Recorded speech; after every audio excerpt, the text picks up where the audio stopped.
It's 10 o'clock. All right, it's 10 o'clock. We will call the meeting to order and rise for the pledge.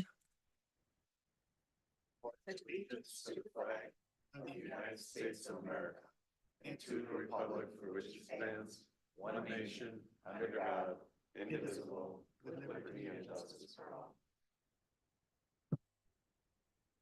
So today, JJ is at the funeral for Florian Shimoleski. And so he's not with us today. And if we could take a couple moments of silence for Florian and his family.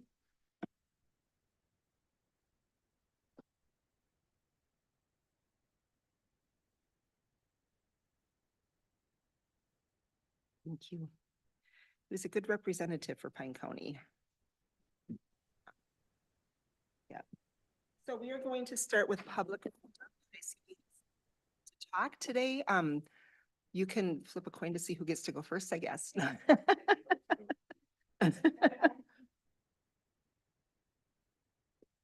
Don't forget to state your name and where you're from, please. All right.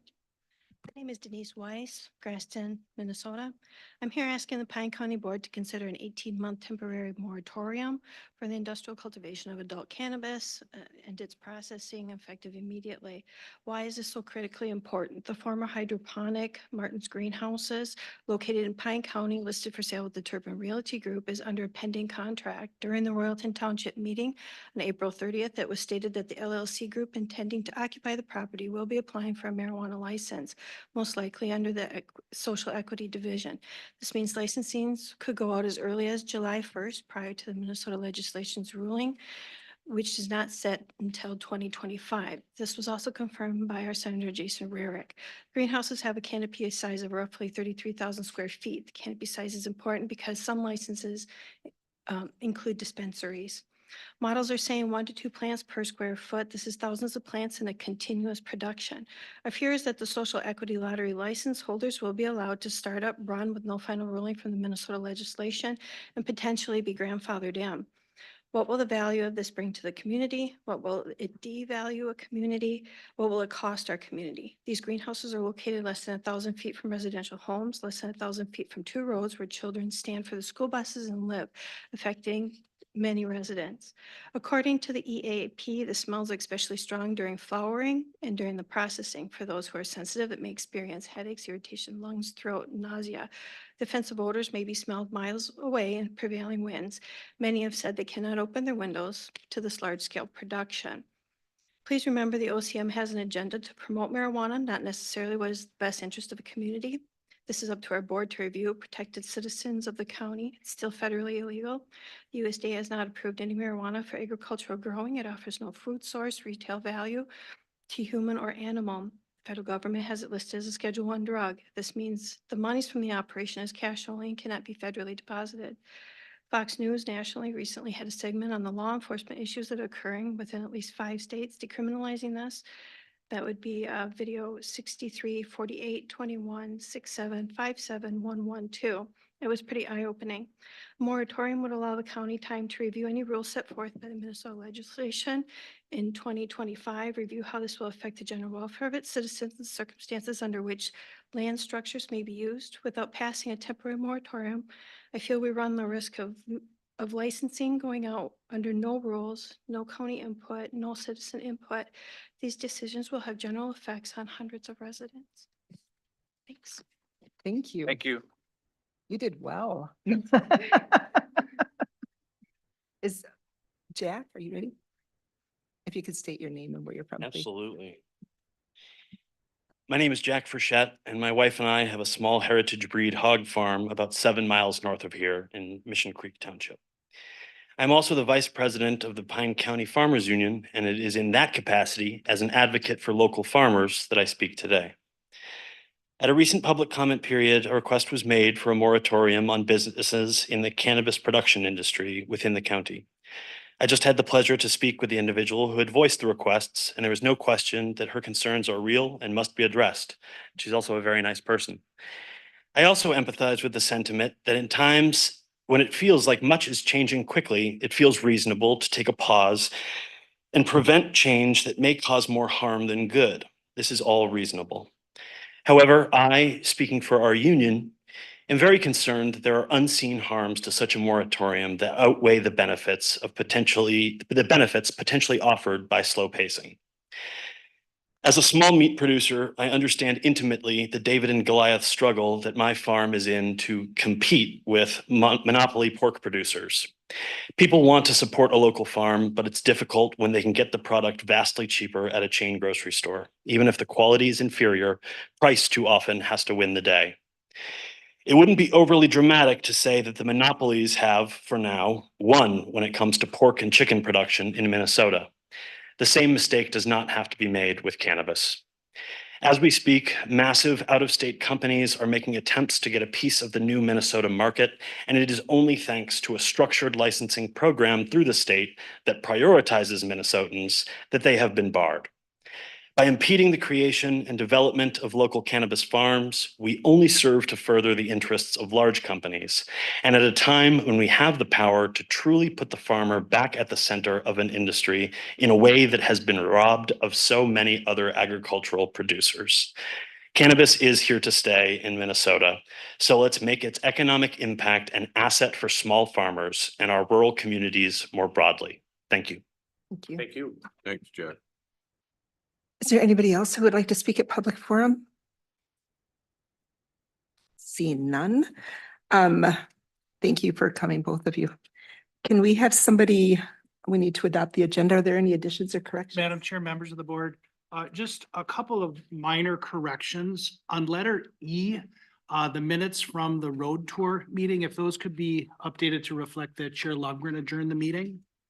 And then item number 6 of the regular agenda is the budget update. Chart number 1 just had an error where the expenditures in the HHS show at 8%. They should be at 18%. And I'll cover that in my report on that, but I just wanted to note that correction. And then also just note that County Attorney Reese Frederickson is absent today. Thank you. I will move as amended. Thank you, Matt. Is there a I'll second? second. Thanks, Steve. We have a motion by Matt, a second by Steve. All those in favor, say aye. All right. Opposed? Motion carried. Then we have the minutes of April 16th, regular board meeting, the summary for publication. And then we also have the special meeting for the committee of the whole. I'll move it. I'll move them. Thanks, Steve. Second. Thanks, Josh.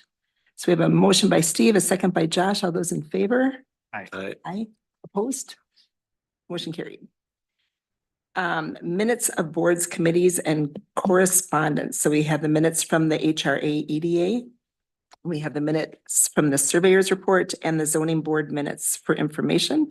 I'll move, Madam Chair. Thank you. I'll second. Thanks, Josh. So we've got a motion by Matt, a second by Josh. All those in favor say aye. Aye. Second, opposed? Motion carried. And then we need to approve the consent agenda. Are there any questions on anything on the consent agenda? Nope. Okay, can we have a motion to approve? Could I just point out one thing? Yes, Yes, please. I was pleased when I see this $23,000 donation from Mhm. the Grand Casino.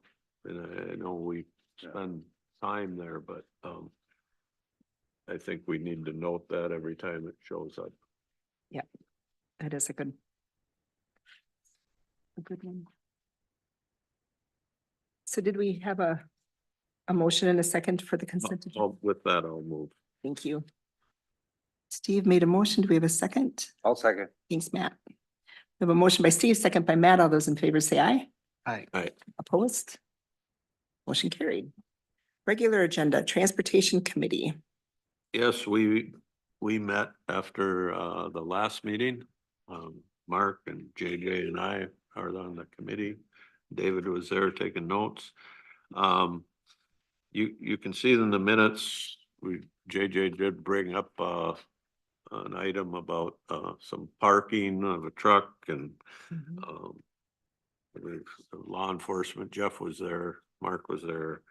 They were gonna check into it, see what could be possibly done with that. Roger Nelson was there, a constituent from out east of Hinckley, wondering if something couldn't be done to his road. It was pointed out that it's a fairly low traveled road, 48 cars a day at our road count, so, it, it kind of stays at that level of, not getting a lot of attention. They did attempt to do some work on it several years ago and couldn't get, people along the road to agree to a right-of-way agreement. And so they're gonna go back and check with that again. So, Mark, do you have something you wanna? Well, just the highlight, I guess, at the special meeting, you did approve the 5-year road program, so I want to mention that. Thank you. It's $445 million in projects, so it's a lot of money for Little Pine County, I think, to invest in their infrastructure. We were going to resurface 105 miles of pavements in that time period, so that keeps us in our goal of that maintaining our pavements in that 20-25 year range. So that's good. We're maintaining that. There's 5 deficient bridges that are getting replaced and kind of coming to the end on those. There's always one or here that'll pop up over time, but for the last 30 years, it's been a real push that you have invested in that aspect of our infrastructure. So we're gonna really be in good shape with that for the long term, because those are 75-year projects. So you don't have to come back in 20 or 25 years and replace them. So that's exciting for me. So I think that's kind of the main highlight of the meeting. Mark, I want to point out, because people ask every once in a while, they think the roads are deteriorating, and they do deteriorate, but I believe we got about 450-ish miles of paved roads. Yeah. So if you do the math on that, at 20 to 25 years, we have to do in excess of 20 miles a year to make that rotation work.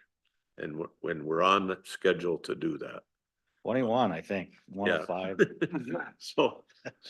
But we have to remain disciplined, because it's easy to see ourselves, to kick the can down the road. Well, if you kick the can down the road and miss 1 year, Can't catch up. now next year you gotta do 42 miles of road. And that's just about it. We put ourselves in a hole. So Mark has a great plan, and, these bridge projects, as they've come up, I want to just commend Mark for grabbing those federal funds. And I know it's a lot of work, Mark, to go through that, but if we look at the County Road 2 bridge east of Rock Creek, that's a $1.8 million project. And I just went over that bridge yesterday with my tractor, and it's like from here to the screen, how can that be? But there's a lot of work, approach work that has to be done. But that's a federally funded project, and it's administered by our highway department. So we can't afford to pass up those opportunities.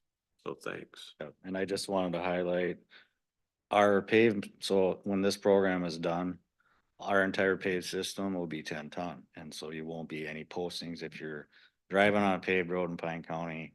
None of those paved roads will be posted in the spring. And that was a goal, since I started here, almost 25 years ago, that how do we get there and how do we pave our shoulders so people have a place to walk or bike, farm equipment, those types of things. And so your support as a board and administration is really, we're starting to see those goals met. And so then in 5 years, what's our next goal for our system? And you all get calls on, when is my road gonna get paved? And I live on a gravel road, and so I think we'll have the ability to start looking at some of that, in 5 years out here. So that's kind of exciting to get to the next step of expanding our system.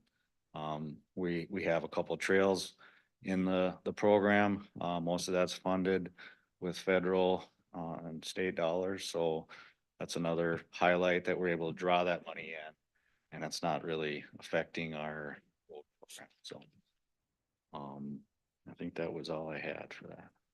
I just want to say you just got a thumbs up for the weight of the roads, but from an excavator's wife. No. Oh, yeah.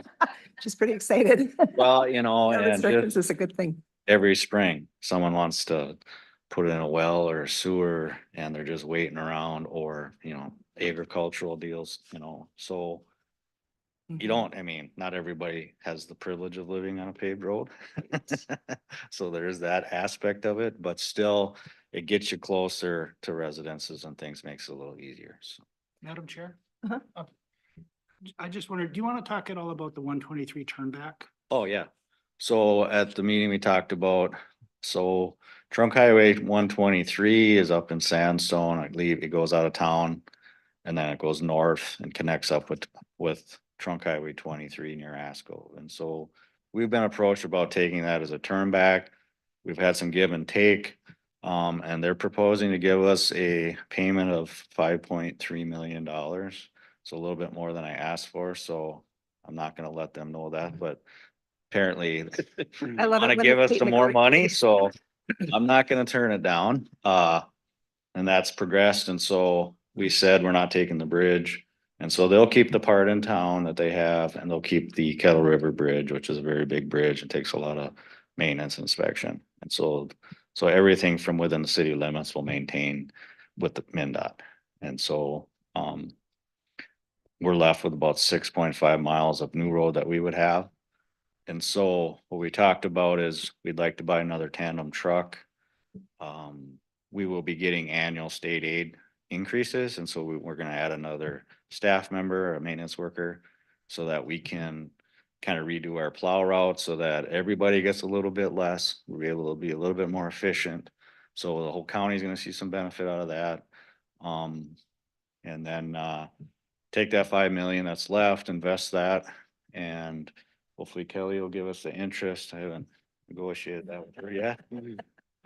But, even 1% on 5 million is 50,000 a year, and I would, yeah, we won't count on that, yeah, but, yeah. So that's a real positive. So we have cash flow coming in on that money, and then in about 10 to 15 years, we'll do part of that road, we'll do a resurface, and then in about 20 years, we do the rest of it because it's fairly new, some of that. So, Madam Chair. Mhm. So when you improve is it the 2-digit, which ones are you bringing up to 20 ton? The 10 ton, Into- any, Or 10 ton, I mean, any yeah. road that's paved, the All of them? county, state, yeah, They're all being any- upgraded when you're Yep, doing any it. Okay. 3-digit numbers, so, yep, Thank you. yep.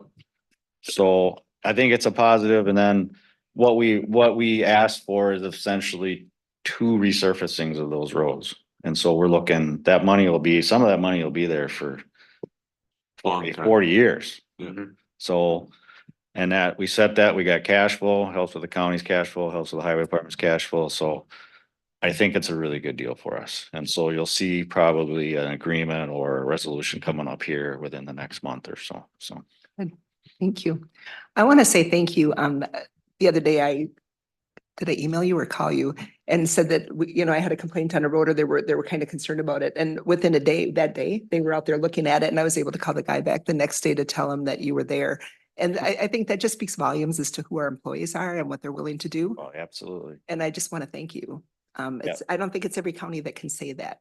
And it's a blessing to be able to be one of the counties that Yeah, can. and like all the departments, I mean, our staff that I work with, we can't do anything without our staff. Nothing gets done. And so, and they show up on overtime, weekends, at night, return call, so it's not in their contract. They're not obligated to do that with the county, but they do it, so Yeah. it's appreciated. Thank sure. you. Thank you. Thanks, Mark. Yep, thanks, Mark. Land Advisory Committee. Do you want to start with that one, Matt? Hmm? Land Advisory Committee, do you want to Want start me to with that start it one? out? Yeah, which, All right, I can. Yeah, we had our meeting on the 5th, wait, no, that's not it. On there. on April 29th. I think that's a wrong date on there. Maybe. Oh, is We it? approved them. Okay, so we had our meeting, and the Greenlee cabin has been moved off the county property. And he did it. We didn't have to do it. He did it. What's Yes. that? I said he did it. We didn't have to remove it. He Right, removed it, right. yeah. He moved on his own. Yeah. The B&J service station in Henriette, that demolition happened on the day of our meeting, actually. And by the time we had our meeting, he said they were probably finishing up, so it didn't take them long. Had 13 bids for that. That cost was $4,900. And we had a discussion again on the land exchange we talked about last time when we reported on our meeting, and the profit land exchange. And we were putting that on hold. We're just not gonna take any action on that right now until we figure out the stuff. And then we had he had a petition from a landowner on the Sioux line that he trying to get access to his property crossing where we own that property out in Birch Creek or whatever. I'm not sure, but Yep. I do know, I just can't remember the township. I know where. it You're is, but- right, you're right. Yeah, anyway, so we came to the conclusion that we're gonna try to pursue an easement to for him to get access to, put an easement across and however that works out. And then we went on to have an extended discussion on tax forfeit sale of the non-conforming lots and that policy and trying to figure out, so we don't, we had that, who adjoining landowner issue or everybody issue, open it to everyone because it's a public sale. So it's gonna be kind of on a case by case basis and approved that way. Whatever's what makes the most sense, because is it echoing? Some lots are just not.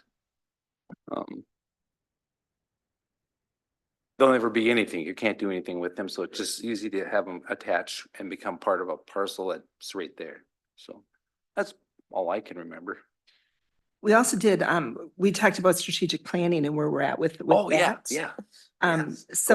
So far, one of the things that we're talking about is the Memorial Forest dedicating it to veterans or like the Navy, the Army, or just trying to figure that out. And so Greg has been working with Mindy to figure out the best way to do that.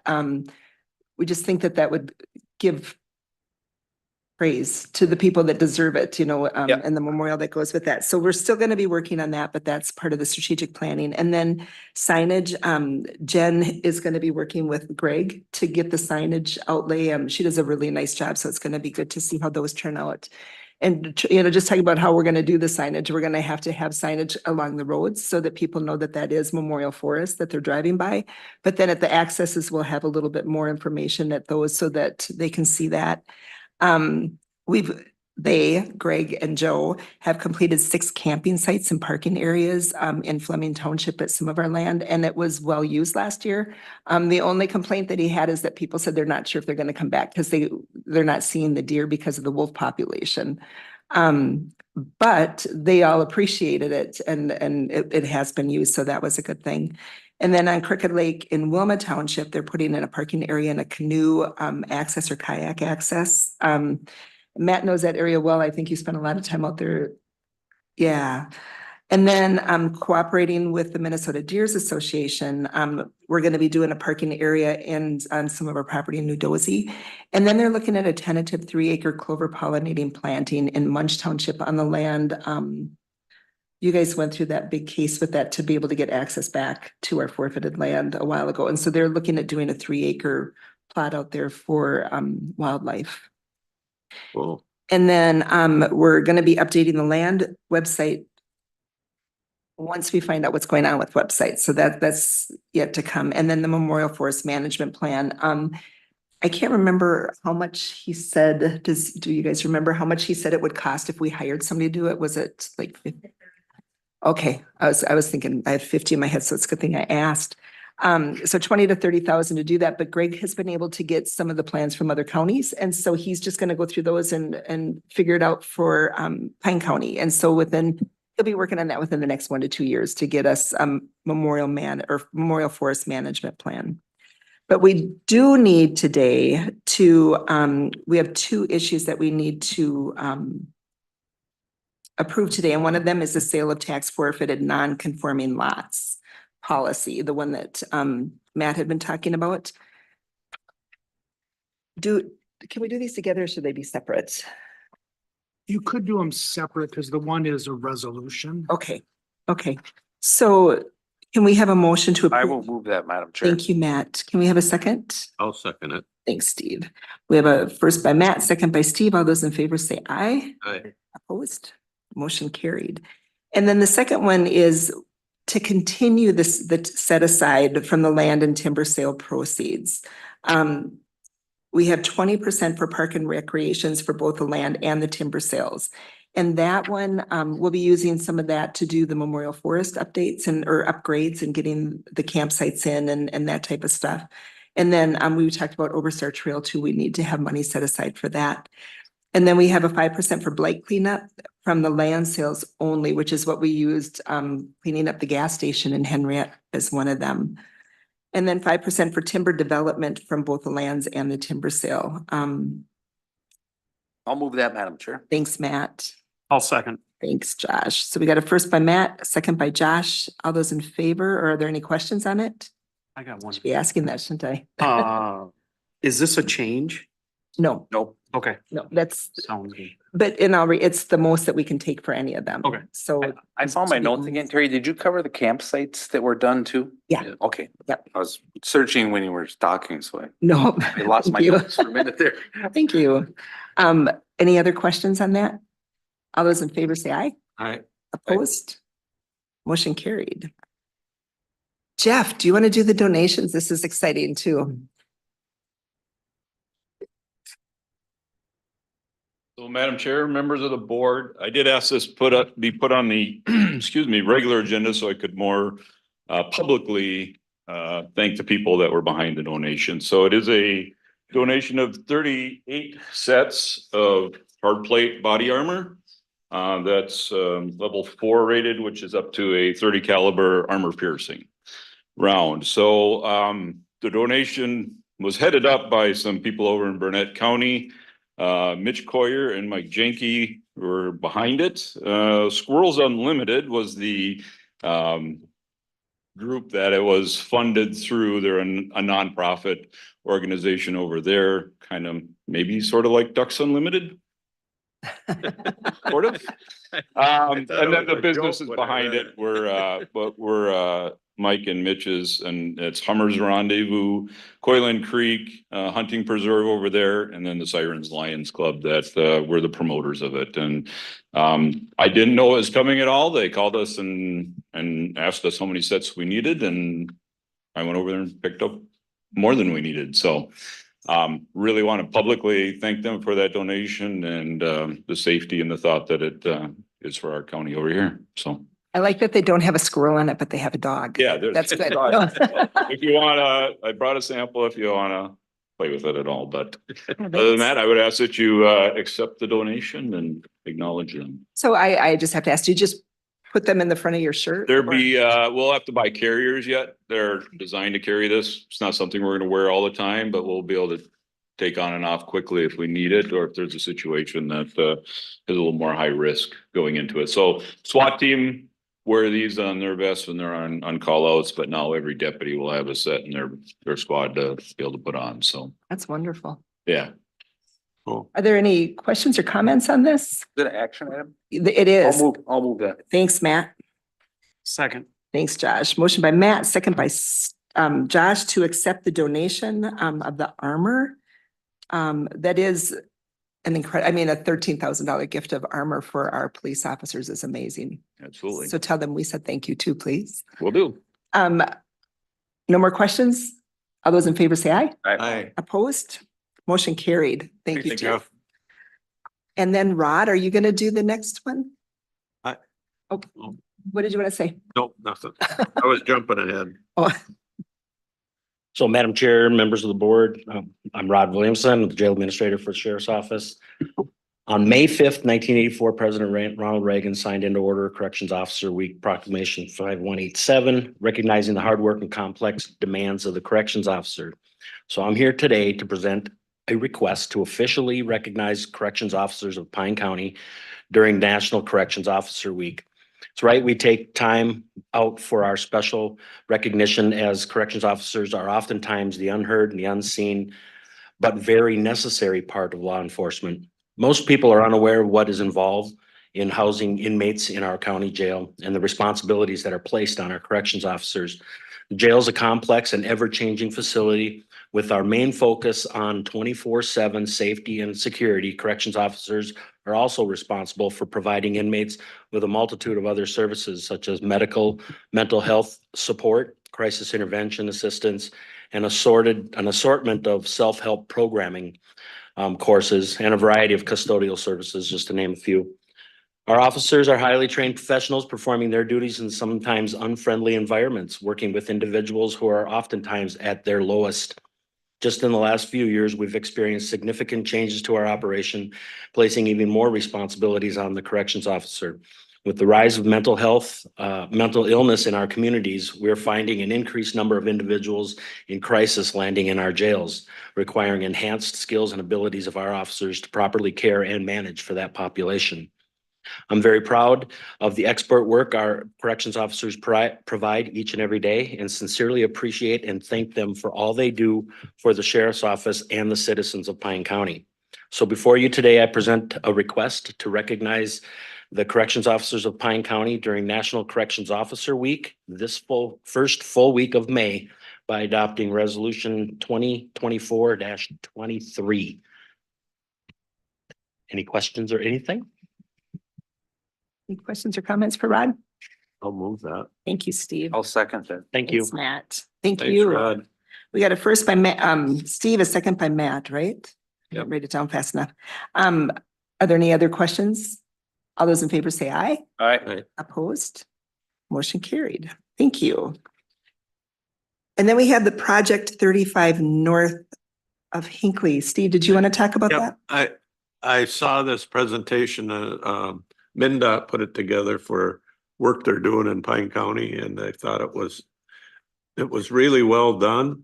And it's gonna affect probably any of us that live around Hinckley, Sandstone to Pine City. And certainly if our friends and relatives are traveling through Pine County, it gets congested around Hinckley anyway, but this will explain this whole project. It's in scope, it's not a huge project, but it's gonna take a couple of years and it's gonna really affect traffic. So I think we'll watch it and you'll learn something. Are we gonna watch it today? Or are we good? Okay. We're going. Hi, I'm Josie Olson. I am a project manager out of MnDOT's District 1 in Duluth, and we are here today to talk about the project that is ready to be started construction on I-35 near Hinckley, where we are replacing some bridges and replacing some pavement. Next slide. The project includes some work that we had started last year. In the fall, we built some median crossovers to be able to move traffic around. And so those two locations shown by the green dot and the blue dot on the map are the project limits. It starts at the bottom of the screen at the green dot at a median crossover about a half mile south of Highway 48 at Hinckley, and ends about 2 miles north of Hinckley, a little bit north of the railroad bridges north of Hinckley. We'll be replacing 4 bridges with this project, 2 of them over the Grindstone River, 2 of them over the BNSF Railroad, both north of Hinckley on I-35, and doing some bridge repair work at the bridge over Interstate 35 at Highway 48.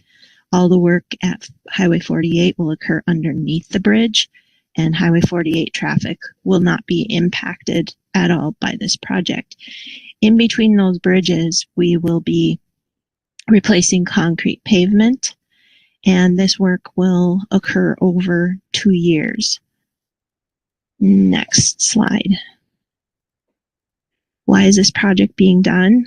If you drive this segment of roadway, it's pretty obvious that the pavement is in poor condition and the bridges are at the end of their useful life. So we're constructing 4 new bridges so that we maintain the function of the roadway and meet current design and construction standards. We're also replacing the pavement, which will improve ride, reduce maintenance cost, and it helps maintain the capacity and the useful life of the highway. Next slide. So as you can imagine, for a project of this size, traffic delays will occur. We are anticipating significant delays during peak times, as this is a really popular travel destination to and from the Twin Cities. And so some of the things that we've incorporated into this project that we hope will help mitigate the traffic impacts are changeable message signs to let people know what's happening for closures and impacts.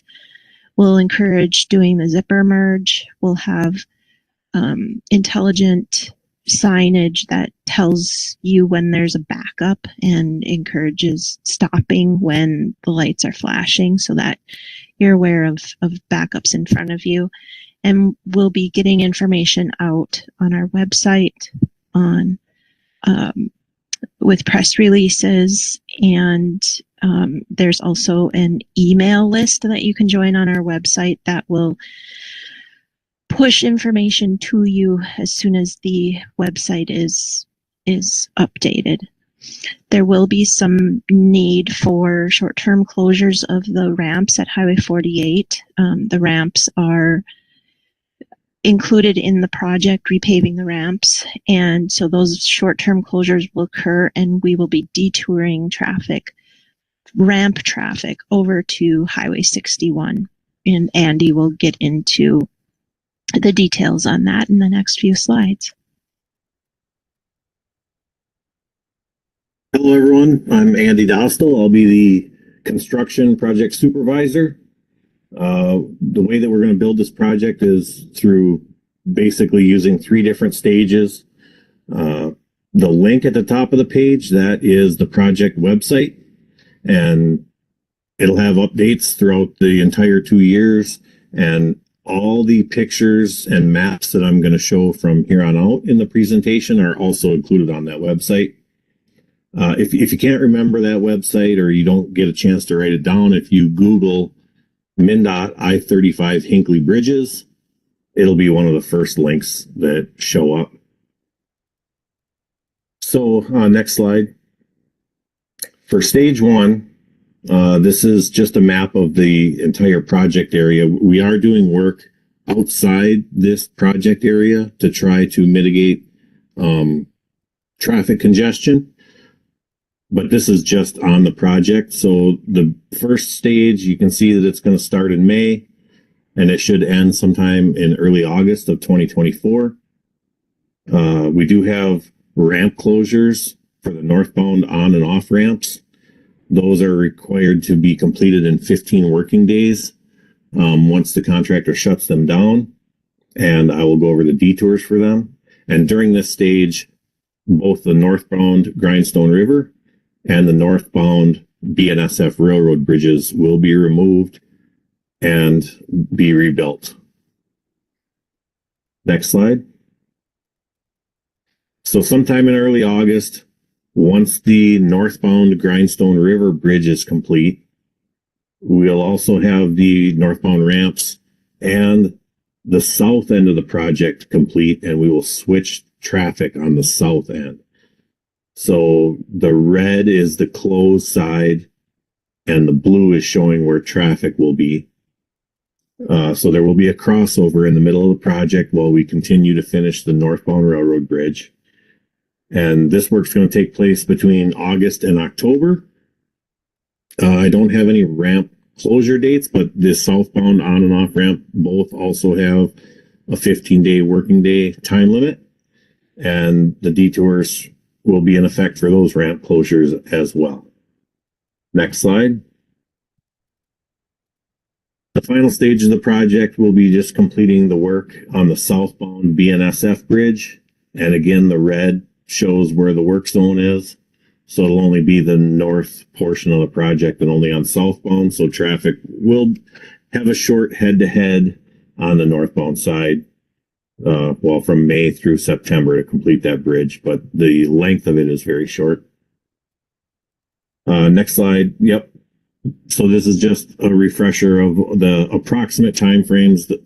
We don't have an approved schedule yet, but those are fairly close. Next slide.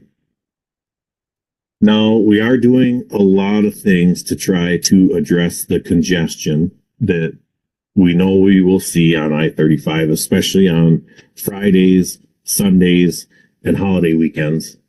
One of the things that we're going to do is a temporary roundabout at the intersection of 61 and 23. This is on the west side of the Mora exit. So you can kind of see the plan sheet in the lower right-hand portion of the screen. That intersection will be repaved and striped into a roundabout, and that'll remove the stop sign on 61, and hopefully that can help reduce some congestion. Another thing that we're doing during stage one is on the Highway 48 on-ramps, the Highway 48 southbound on-ramp.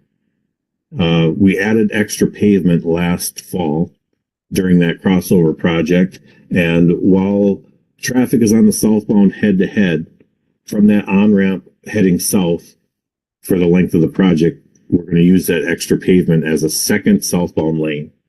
That will allow ramp traffic to not delay mainline traffic and hopefully get people off Highway 48 a little quicker. Next slide. This is a map showing the ramp detours. So for anything south of 48, you'll use County 61 from the Mora exit into downtown Hinckley. And for the ramps on the north side, you'll use County 61 from Sandstone. And again, this is during the 15-day working day closures. One will be happening earlier in the summer and one will be happening later. Another thing that we're going to do to try to alleviate congestion, this is specifically on northbound, is we've put an alternate route in place. So anybody coming northbound on I-35, if they're planning to use the 48 exit and the backup is significant, they'll be able to take the signed alternate route.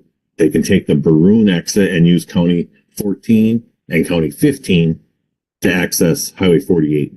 And they won't have to wait in the backups on northbound traffic. Another thing that that's fine. Another thing that we're doing, Josie kind of touched on this a little bit. We have intelligent work zone system in place. So there will be early backup warnings.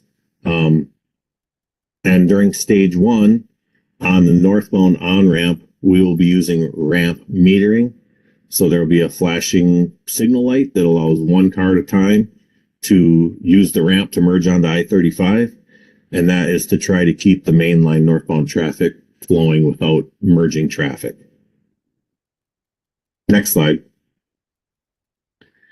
So this is just a summary of all the different work on this job. It's complicated, and we're updating the pavement, the bridges, the drainage, signs, everything involved with the freeway traffic.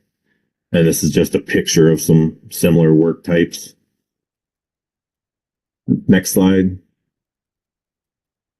Some statistics for the job. You can see that we're going to be placing over 28,000 cubic yards of concrete on this project.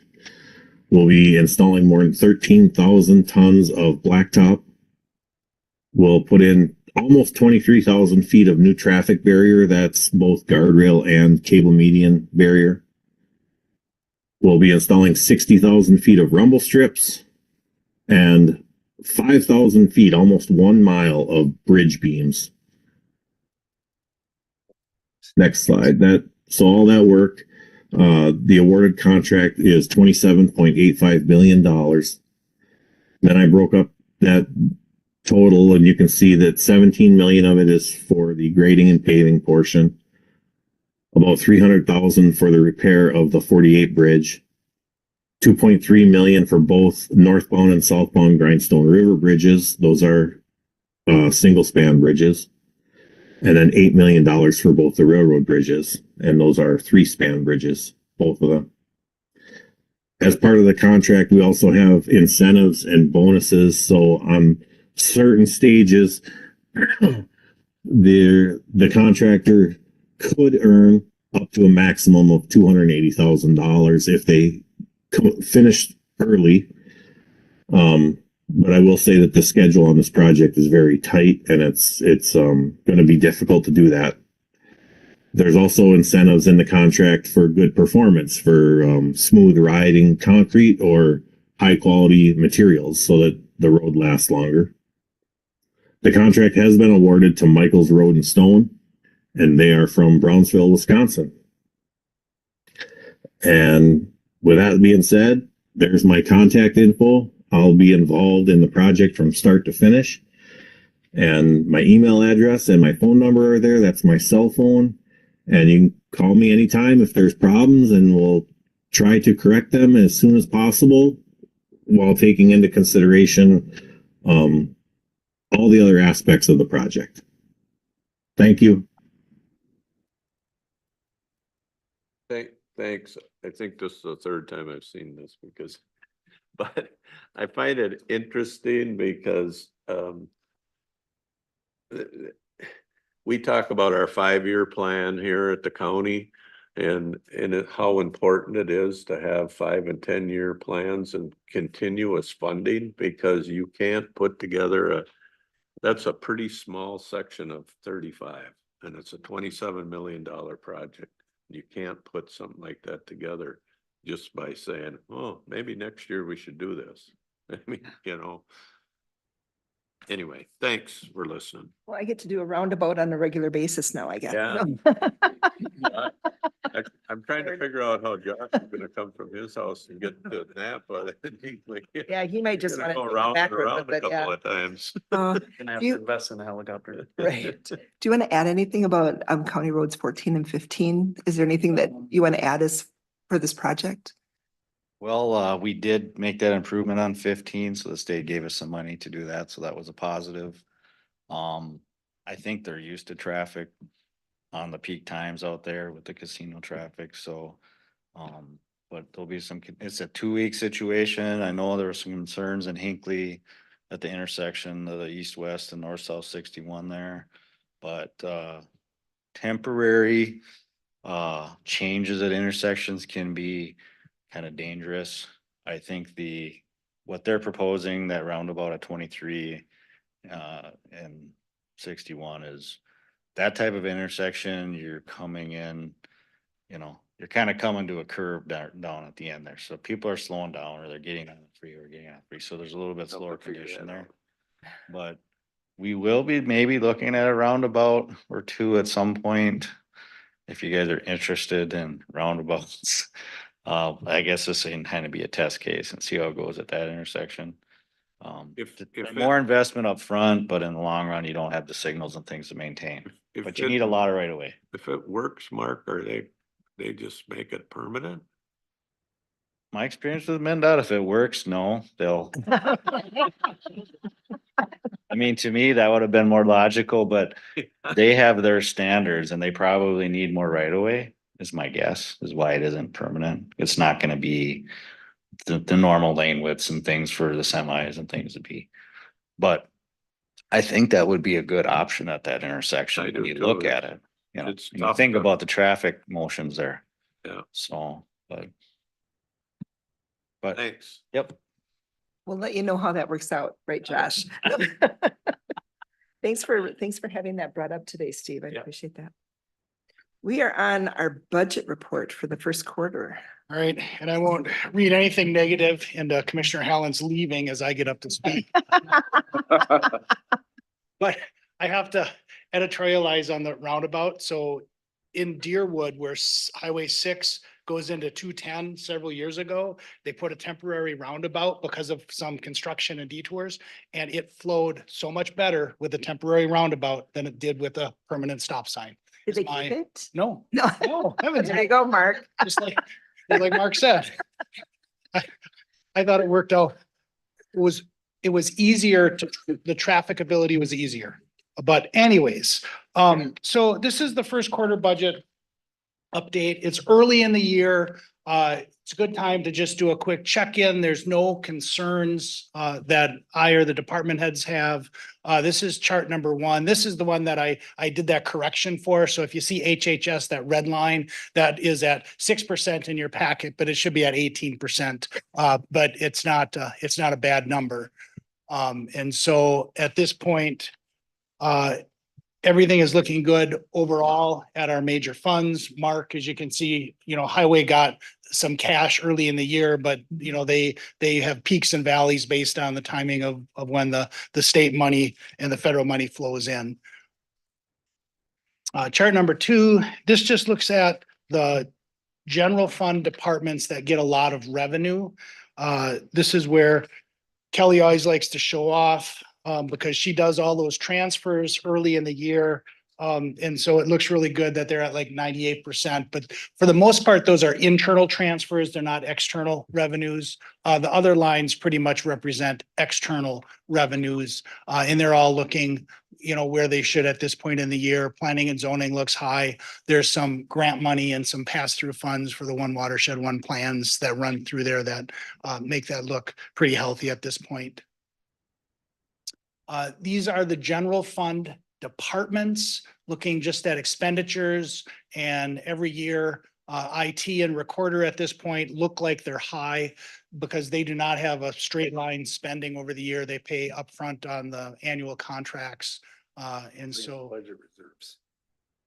And so it looks bad, but it's really not. Everyone else is looking right about where they should at this point in the year.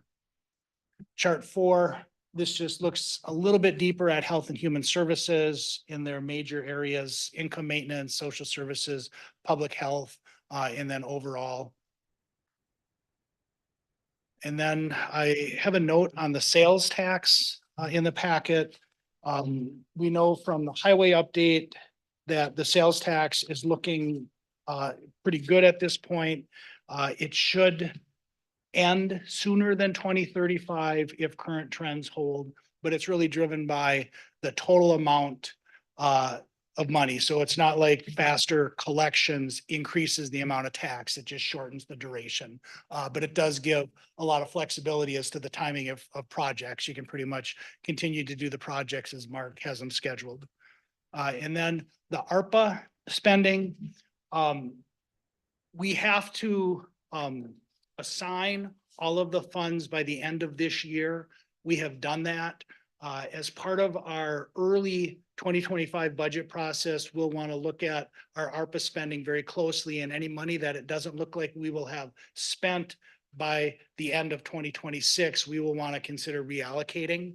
And we have the top project on there. It's a jail project. We know we're not in any bonding bill at this point. And so we are going to have to give consideration to Plan B. And what does Plan B look like? Rod's still here. I'm sure he was waiting to hear that. But I think the facility committee this summer and fall will need to start to have conversations on what does the jail project look like without bonding in 2024. Any other questions on the ARPA spending, those projects that we're working on? I'm looking at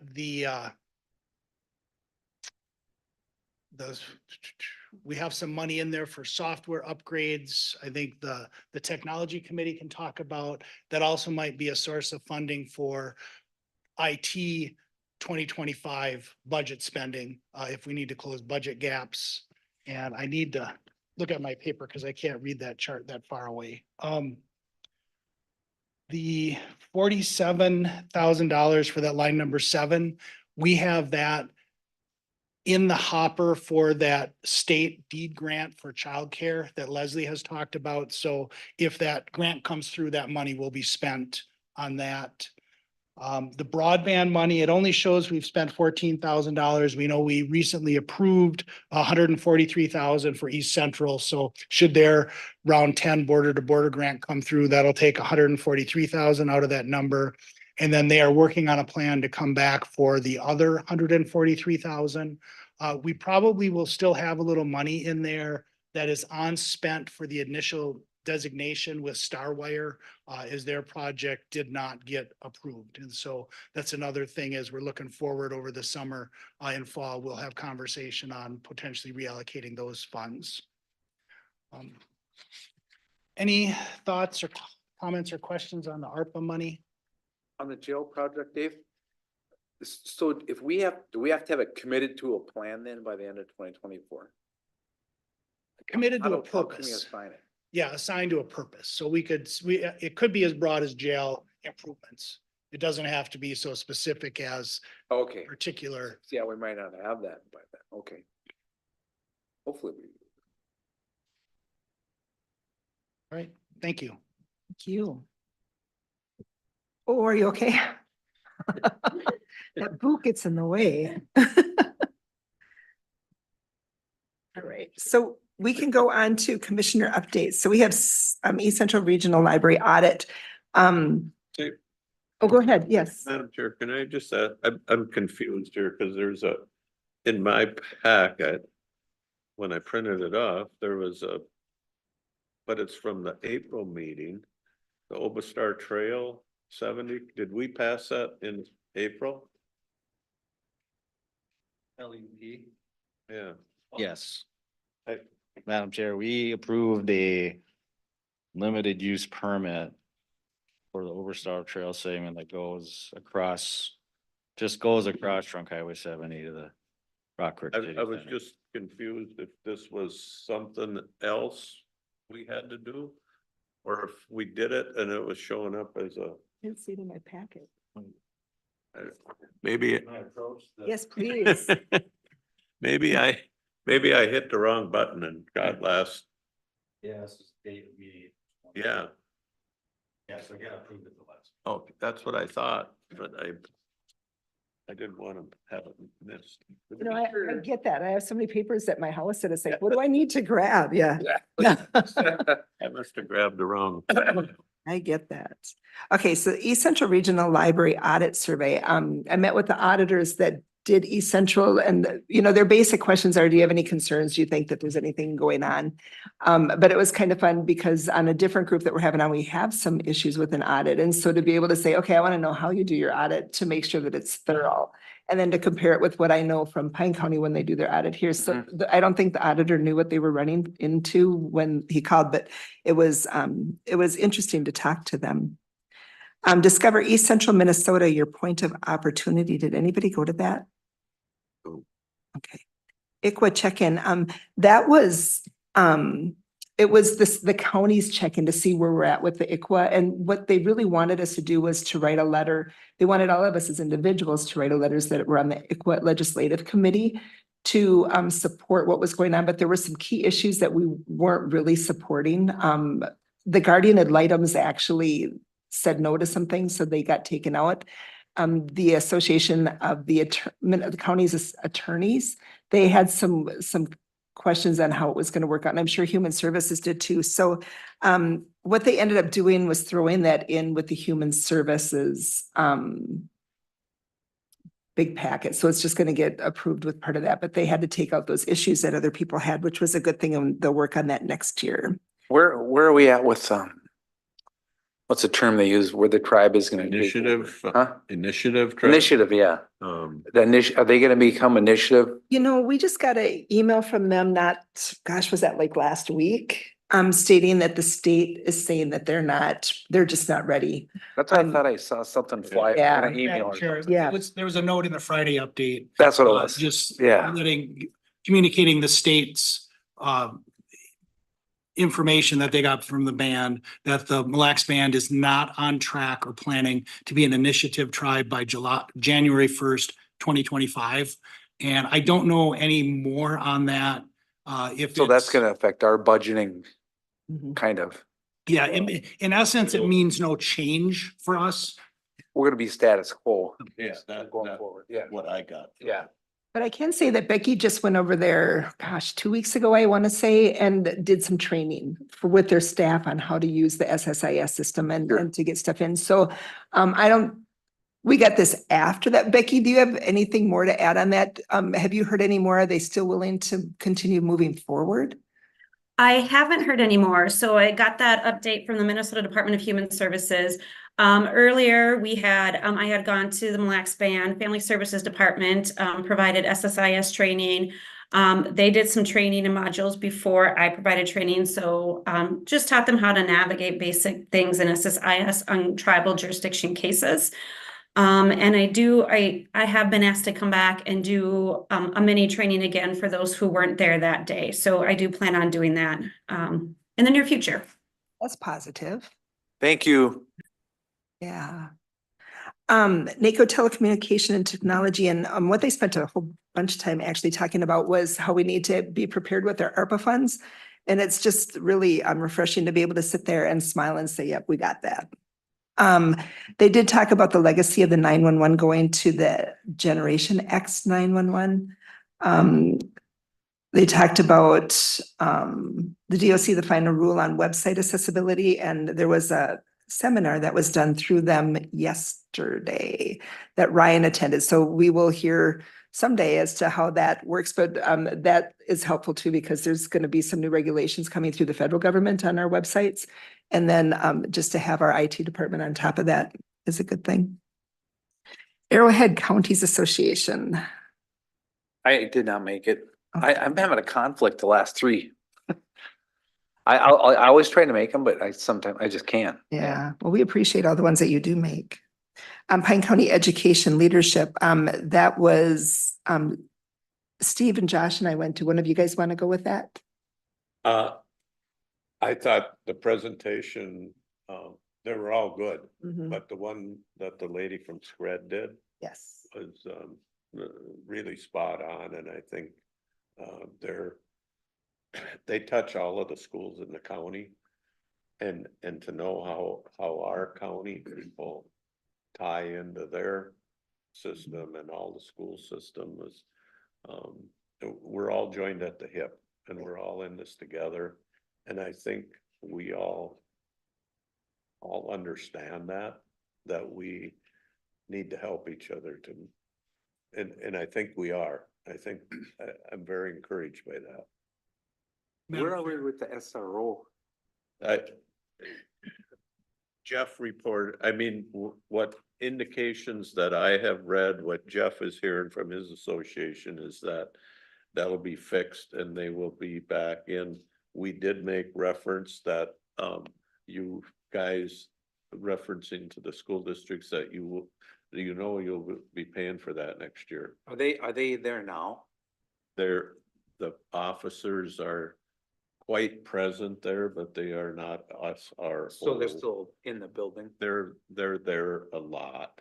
Okay. But they're not official SROs. No, but And so, they're part of the They county. just still, didn't- so it's not a The big deal. relationship. Yeah. Yeah. Madam Chair and Commissioner Ludwig, so we will have to update the agreements with the schools. And I believe the sheriff's intent is to do that for fall, so that we can be back 100% in the fall. And as you're thinking of the 2025 budget or the 2024 budget, we did budget half a year's revenue in the 2024 budget, assuming that there would be the outcome that it has turned out, that we'll have them back in and the schools will be paying for that service starting in the fall. And then just to add a note, the SCRED Executive Director is Nicole Woodward, just for the record. Okay, thanks. So I couldn't remember her name. But I had to bring it up. Yeah, thanks. I think one of the things that I thought was interesting that night was, we talk about how, they're very over budget. And so, you talk about the mandates that they've been given and what they have to do and how, the laws are passed and they don't think about really the full assets of what's going to happen with the laws that they pass. And then how that, is an issue for the people that have, like us, or the schools or the townships or whomever. But one of them was, we were talking about curriculum. Steph brought up from East Central that she has an employee that is very curriculum driven. Everything is very to the top, but the new curriculum that they have for one of their classes, she just won't use it. And so it's going to cost them thousands of dollars to get the curriculum because it's not on that list. And so then it's good to know that our schools are watching out for our kids and that they're not just taking what's given to them, but it's costing them a lot of money to stand up and say no. Anything to add, Josh? just said, we're pretty fortunate to have a good group like that in this county, where you had everybody attend, including the college. And Joe gave a update on their expansion and everything. But it is sad to see that the schools are in, they're funding wise, they're hurting bad, so. And like they said, I think for every new dollar, it costs them 1.5 or something like that, that they gotta, Where are we funding the graduates? Are we still doing that? There, I think that's. to the college? The money was done the end of the year, spent. Actually, I'm talking at their commencements next Friday. And it's our last group of kids, or do we have one more group of kids that are, this is, I believe this is the last group. yeah. Yeah. I can't even say kids, of adults, because they're all adults now, aren't they? That are gonna be graduating, so. One figure I did see from Pine Tech was that we affected 81 students with our scholarship program. That's amazing. That's pretty amazing. Yeah, and I've just maybe to close the loop on that, right? We modeled our program after the Franzen Right. program. The state of Minnesota North Star Promise Scholarship Program was modeled after ours, Okay. right? So we still have now statewide, if you meet the income requirements, you can attend any state institution at no tuition. But wasn't he talking about that too? And ours covered books and other things, and this is not necessarily gonna cover the housing, those Right. things. Right, so there still will be expense. Yeah. But I think the direction that Joe was talking about going is making sure that they have funds available to help out those students who now the tuition is paid for, so the college doesn't have to use grants and foundation money or whatever for those. They can focus on some of those other needs. And so the scope of what they have to fund has maybe been reduced quite a bit.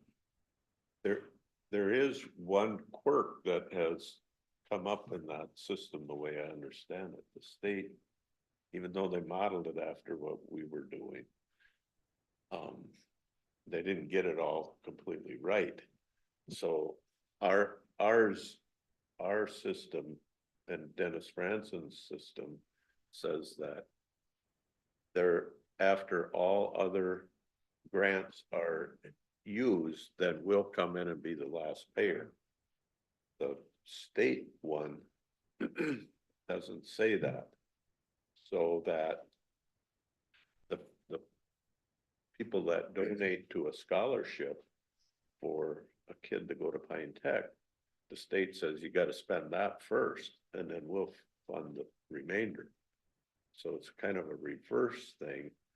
So they're trying to get that ironed out. It's not going to get ironed out for this group of students, but I think they'll figure it out sooner or later.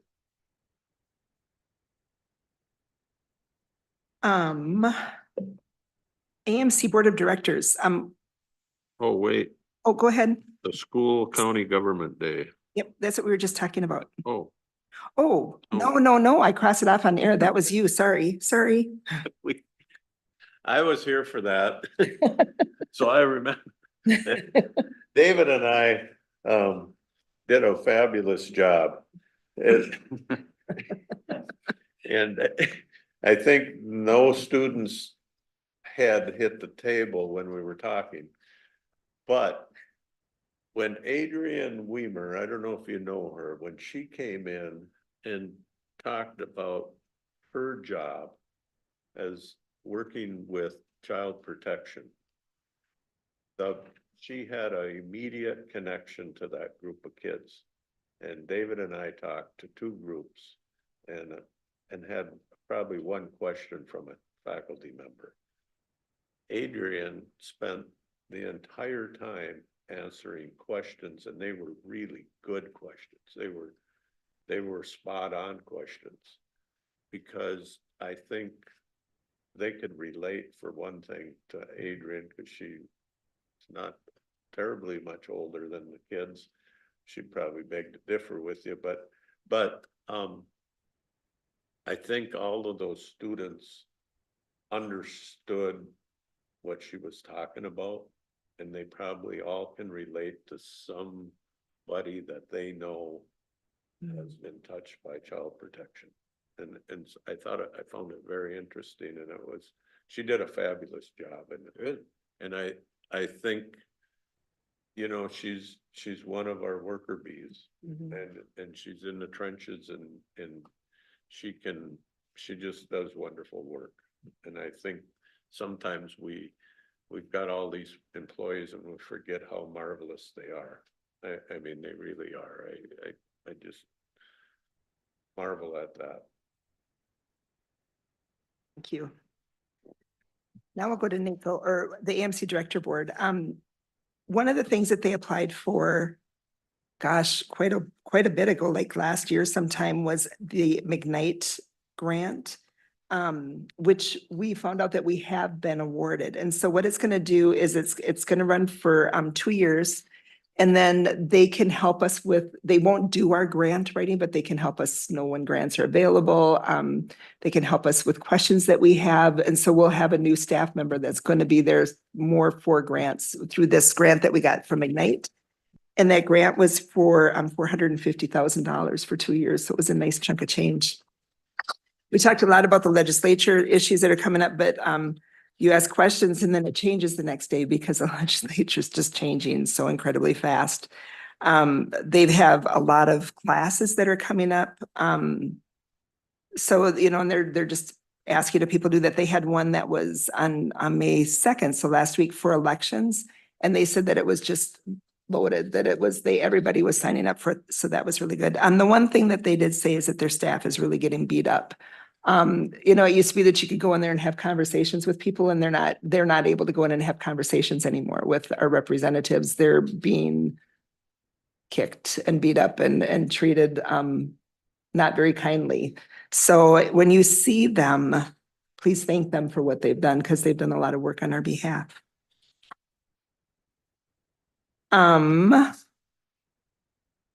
NACO Rural Action Caucus, that one, they talked about rural community development. There's grants available to get safe water and sewer systems, along with many other services to help with, to help our citizens. So if you're looking for any of that, it's the RCD grant. And then counties and tribes and state, one of the things that were brought up at the very end of this session was postal services. If people are having a lot of issues with postal service, Kelly, you can shake your head yes or no if you want, but one of the things that they said is that they'll send out like ballots, or they'll send out tax statements, and people are getting them 2 to 3 months later, so way beyond the date. Is that happening here? Right, and like I just got some original mail from the post tax statements that were mailed in November, like literally this week. Oh, wow. I got from you.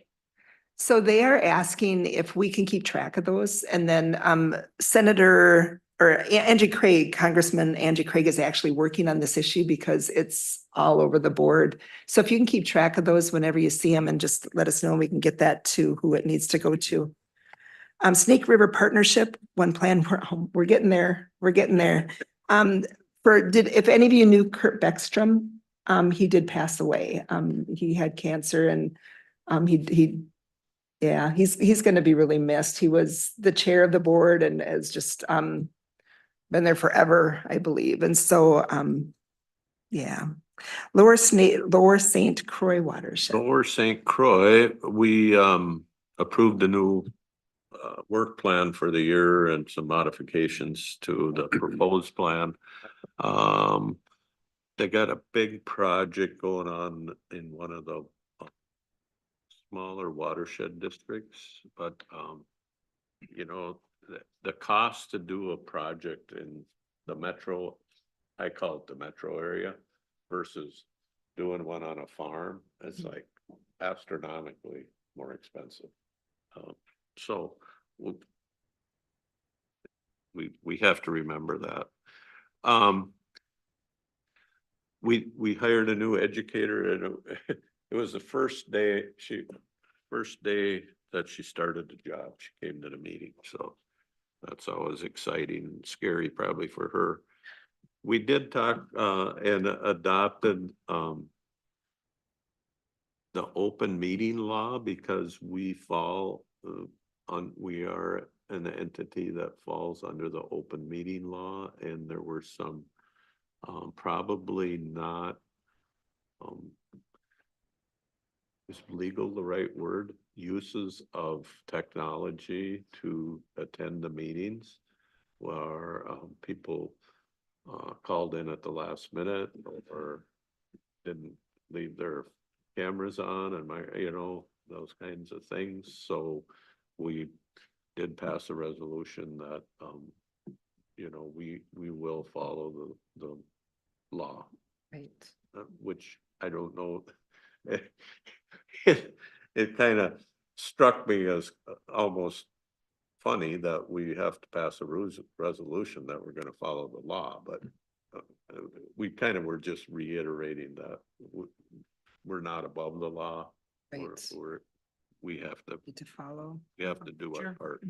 If I could just add a point to that, every board that you are on is not necessarily covered by the open meeting law. Right. Most of them probably are, but the reason you might want that resolution, Steve, is so that members are 100% aware of what the expectation is. And I think, I know you're right, David, because there are entities that are part of that policy board that aren't covered by the open meeting law.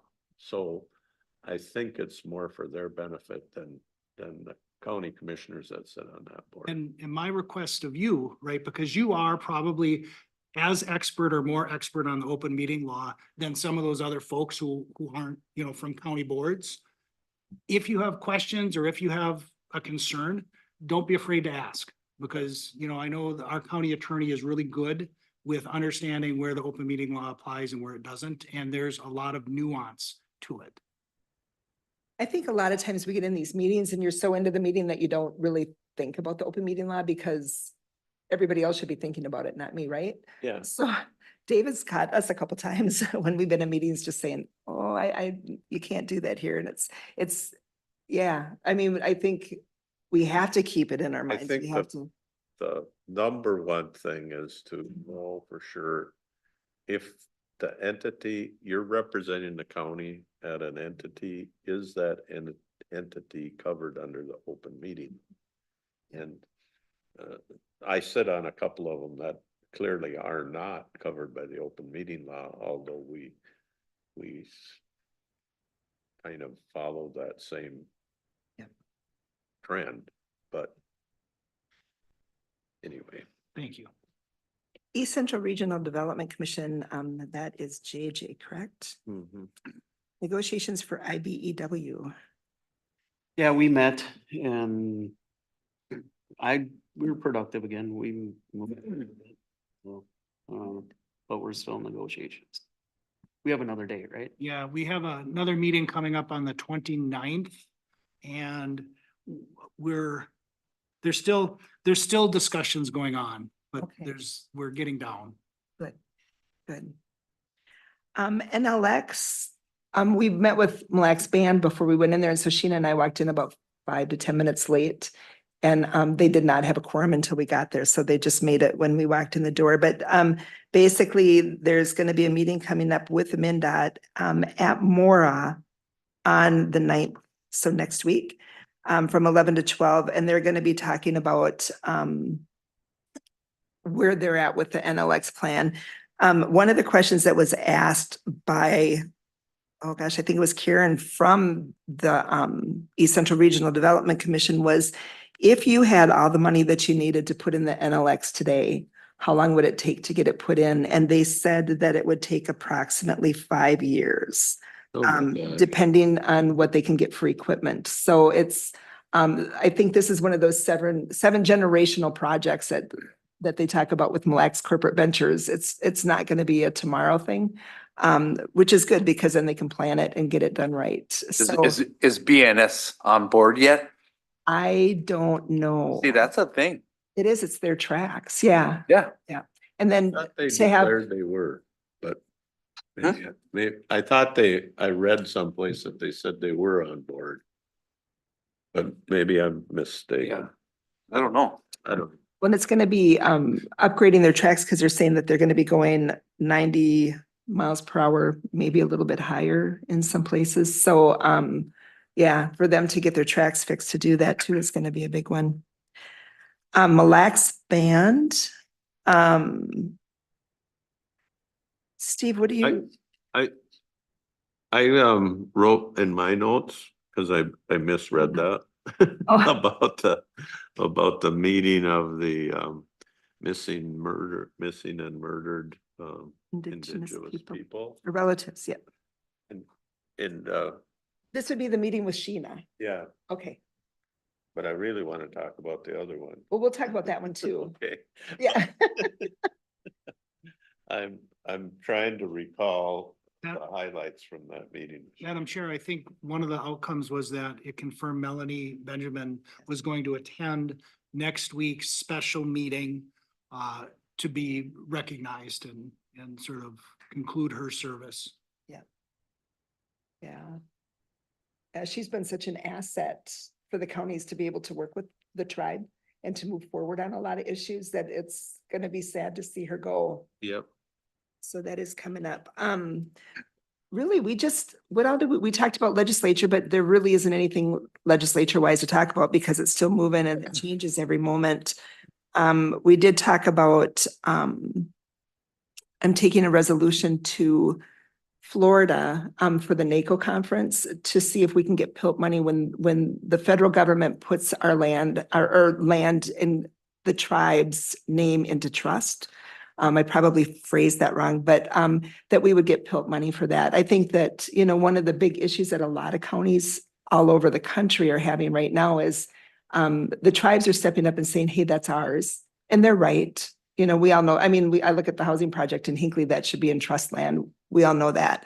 But we still have to do the vital services. And so it's going to be asking for Congress to give us PILT money for land that goes from the tribes into trust. So we did talk about that, and Jamie said that he'd be willing to work with us on that if we, so that we talked about that for a bit. It's always nice to get together with them and visit and see what's happening. Mhm. Yeah. HR EDA. Yeah, so we had our meeting on April 24th. And we have the Sandstone building and the Finlayson building. Now the county has, I always tell you, there was one opening and that has applicants, so she thinks it'll be filled, but I think she thought it was gonna be filled within a week. Then their operational stuff was going on, the standard. They're gonna do $5,000 worth of concrete work at the Sandstone building just to take care of some water issues and drainage issues and tripping issues for the people that are there. I have my notes. So the Red Path, they approved the audit company for $15,750 for the audit. David presented the investment funds report from, and that's at, there's 614,000, call it $500 in the investment fund. And then the New Rock, there was some discussion on a pass motion and they tried to change a thing there and it ended up staying the same, so nothing really happened there.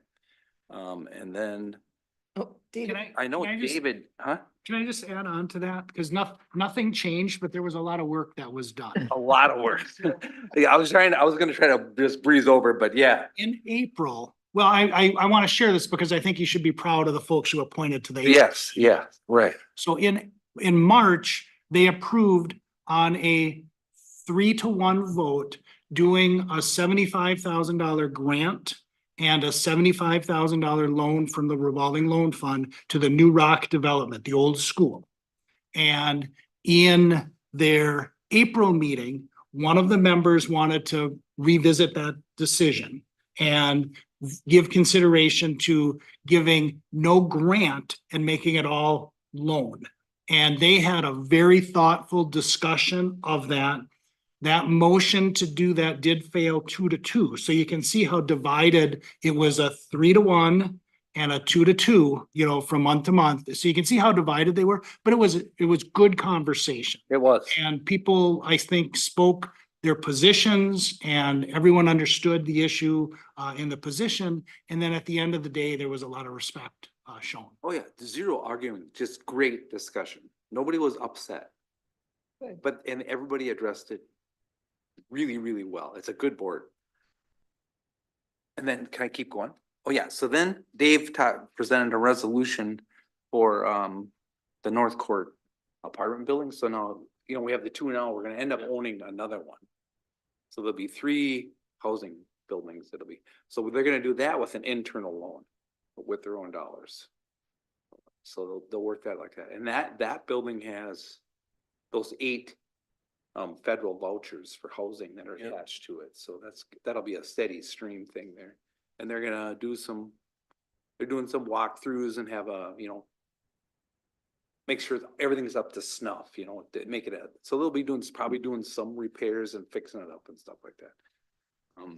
Anyway, that's a really good little project there. But yeah, and then let's see. There was some the contract issue. You probably had, there was just a slight change in the contract for Dalton, going from $63 to $69 for the management company. Oh. So it'll be. Yeah, so we So had a they approved 2-year all that, yeah. We had a 2-year contract, it expired. We did a 1-month extension so that we could have the time to do another 2-year extension with a one-time increase of The management $6 company, per occupied unit. right. The company manages all the apartments. Right. So, Nice. that's pretty much it. Okay. Cybersecurity training. I went with Ryan, which was nice to have him there because he was able to answer questions that I had not a clue. One of the things that they had brought up was the average cost of ransomware recovery is nearly $2 million and does not include paying the ransom. So you think of that, if we have somebody, the biggest chance that you have of getting ransomware is by opening up an email.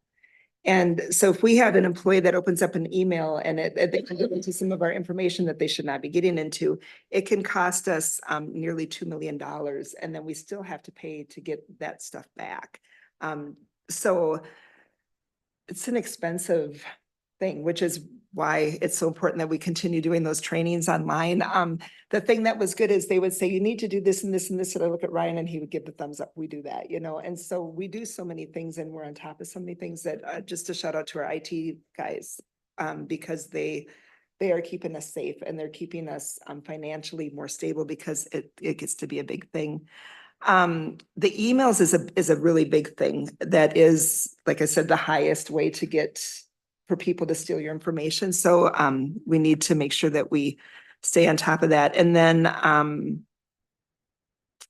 a new tactic that they had for people to steal things is they contact employees on personal phones stating that the county isn't paying their like their retirement funds or it's fraudulent and they're attacking people that way on their personal phones too. So it was interesting just hearing what was going on with the things that are there, but there was some really good training and I gave all the information that I got to Josh. If anybody wants to peek at it real quick, you can. I sold everything off the table.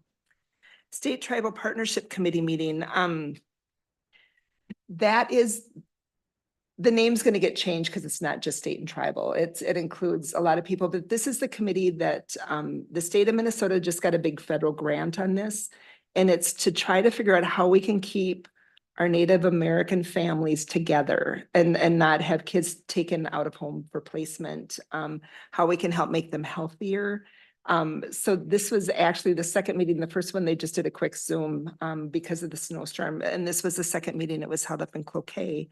Some of the things that they're talking about is having traveling ICWA judges. So instead of having a judge that really doesn't understand ICWA, they can just have certain traveling ICWA judges that'll go all over the place and take care of things.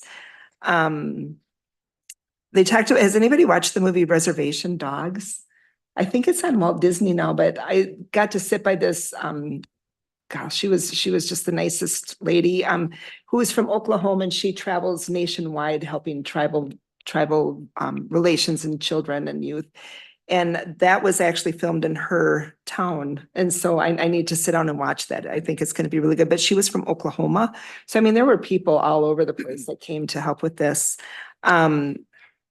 They're trying to figure out, federal foster care licensing is simpler than the state laws. The state creates more barriers. So how we can move it around so that families can foster care their grandchildren or whatever. You know, if I've been convicted of a felony 20 years ago, have I changed my life by now? Hopefully, you know, and so can we get them to their family members so that they still have their heritage? So things like that. It's just a good group of people. I wasn't overly excited about it, but it is a really good group of people that have hearts to make things better. Greater Minnesota Parks and Trails Forum legislative update. Were you able to go to that one, Steve? No, I wasn't either. Project Rise, sorry, my notes are all out of order. Project Rise, just once again, I can't believe how we can get people to work together. So we had the schools were there, and it's at 8 o'clock in the morning. So we had superintendents, we had people from the schools, we had county employees, we had probation, sheriff's office was there. Human service employees were there talking about how they can work together for the kids. We're going to be looking at different plans on how to do truancy. It's getting to be an awful lot to have Judge Wynn and then probation people and social workers go to the schools for truancy and trying to figure out if it's really doing as much good as it did in the beginning. So trying to figure out a different thing to do with that. We did talk about the JDAI assessment, and we talked about that last time. It's a national program, so it goes all over the place, and they are using a lot of the things that Pine County, that Reese and Terry are doing, and the staff members to just bring to light a lot of the different issues with truancy and working with kids and different probation. The classes that Terry does with people to help them to see what they were doing and what they could do different. It's just a good group of people. Towards Zero Deaths. It wasn't the best attended meeting in the world, but I did see that movie again that we shot here. And we did talk about things that we could improve upon in Pine County to make our roads safer. It'll be interesting to see where that goes.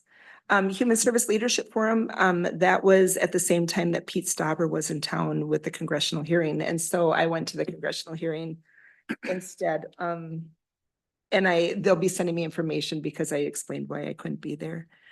The field hearing with Congressman Stauber, do you want to go? I will. I'll keep it short. It was really formal. It was just it wasn't a public interaction thing. The federal congressional people sat just like this, and the state legislative and the testifiers sat like that, and they just had testimony from each individual and then input. It was really good. I thought it was really, really good. The people representing the state, I should say states, because it's Michigan, Wisconsin, and Minnesota, did a great job on testifying impact. And to me, the most interesting testimony was from the two on the Endangered Species Act. And they were so credentialed, and they went through their whole life history. They were biologists and fisheries people and DNR people, and then they rose to the federal level. One worked at the Department of Interior, and that the PhD guy, the doctor. Yep. And anyway, he explained that we should be celebrating Yes. the recovery underneath these act, and the act isn't designed to keep something on there permanently. So it was really good. You didn't get a chance to have much interaction with anybody because it was so formal, and then it was off to the races to go somewhere else as soon as they were done their packed lunches. Oh, they had to get down to the airport. They were Yeah. going home. But it was good. It was worth going to. I'm really glad I went. Yeah. And I thought our state legislators did a great job. Nathan did a great job. And the Wisconsin Nathan had them all come out to his house prior to this meeting and showed them, I mean, they were able to show them wolf prints in their yards. Mhm. Or in their yard and talk about what it's done to their herd of cattle and, they did talk a lot about that, the stress that it creates for the animals to have to, the one from Oregon, he was talking about, all the wolves that chased, was it 300 cattle out of their fence and took them for miles, just scattered them for miles, before they were finally able to get them back. So they were talking about it. We had, let's see who all was there. We had Oregon, Utah. We had Michelle Fishback, who's from Western Minnesota, and then Wisconsin, Tom Tiffany from Wisconsin. But I mean, they were from all over the place. Mhm. But one of the things, when we talk about, yes, we can celebrate the fact that they're not endangered anymore. There's 6,000 wolves in Canada, and you can shoot in all of but 2 of their areas, and they still can't get the numbers down. That's the wolf population today. It was very interesting to hear. And then I went home and I did send an email to Tina Smith and Amy Klobuchar, just asking them to watch that hearing and to support delisting the wolves because She's gonna be the swing, or she'll, Me? if she, and she is satisfied in the old law when they had it with the 1,500 number for the right. cutoff. So I think, and this whole hearing is based totally on delisting at the federal level, the states out of it. Right. And that's just for that Michigan, Minnesota, Wisconsin, that wolf pack. Yeah. That's it. So, Yeah. So we'll see. I did hear back from Amy. I never did hear back from Yeah. Tina, but I did send them emails just asking them to watch that hearing and to listen to the people that are being affected. I would So, like to add one more thing. Yeah, Cause I think we always probably knew it, but those two, wildlife guys that were testifying, both mentioned that the timber wolf is an apex predator. Nothing hunts or kills the apex Right. timber wolf. Bears, nothing does. They actually can take a kill away from a bear, yeah, cause they have a pack usually that does that. But man is the only thing that and hunts. take care of them. Yeah, that was really interesting. It was, yeah, I have a lot of notes if anybody wants to talk more about it. It was really good to get that invite and to be able to go up there and be a part of that and Mhm. see how that worked. Pine Technical Community College groundbreaking. Oh, it was wonderful. Josh and I were there. It was a way bigger crowd than I expected. I don't know what I expected, but there was a lot of people there. From the area that I recognize from their foundation, because I've been to some of their other functions, I recognize some of their people. And the people from the state office and Senator Rarick spoke, and he said it was the easiest bill he's ever sponsored to defend, because nobody could say, what are you doing? When you look at the numbers and you look at the geography of our area, we deserve the very best in East Central Minnesota. And so it's gonna be an exciting addition, and they're hoping to actually start here in a few weeks, so they're finishing up all the documents and stuff, so, and I've heard from at least 2 local contractors that they got work out of because they hired a general contractor, and so a couple of local people got work there. Oh, that's great. That's one of the big questions. Are you gonna Yeah. hire local? Yep, and they are, so. So another thing that happened, Matt, because you weren't there at the school when we met with the schools, is Joe gave a presentation on, he showed pictures of what's gonna happen for the facility where the apartments are gonna be for the kids that are gonna be going there, and then the upgrade to the college and stuff too. So we were able to see all of that information while we were there, expanded, which was, I get excited about it. AMC Board of Directors Chair meeting. Oh, yes, please. I'm Yeah. sorry. The groundbreaking, how many do you think were there? At least 100? At least. Yeah, So I just think it was a huge testament to Joe, his work in that college to get this expansion done. And it was a team effort of, you know, Jason and Nathan and a lot of other people as well, but I just think we're so very fortunate to have that going on in our county. That I'm just real proud of it. And it'll be good when it's done and I'm excited. So. You know what the cool part is to go to Wellia Clinic and have one of the nurses help you and you know, and they grew up here, they went to high school here, and now they've got their nursing degree and they're working here. It's pretty cool. It is. It is. We have come a long way here in Pine County. Yeah. We've got so many people working throughout the whole county to make it a better place to be, and it's showing. We had a meeting yesterday. It was for all of the county chairs and the administrators within District 1 from AMC. And it was to talk about what we want to hear about or what we feel that we should be talking about when we get together at the end of the month at our District 1 meeting. So some of the things that were brought up was the ambulance service. Somebody had asked about doing a separate taxing district for their ambulance service. So that's one of the things that they're talking about.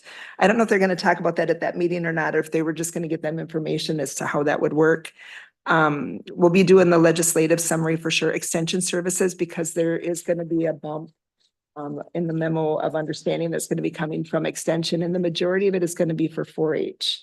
And what he said is it's kind of just bringing the 4-H up to where the ag educators are, which makes sense. And talk about the forfeiture. Is there anything else that you guys want to talk about at that meeting or hear about that would be important? Or one of the things that they are going to be asking about is something that we're proud of within our county. So, I mean, Pine Technical College is a huge display of that, but we have so many other things that are going on too.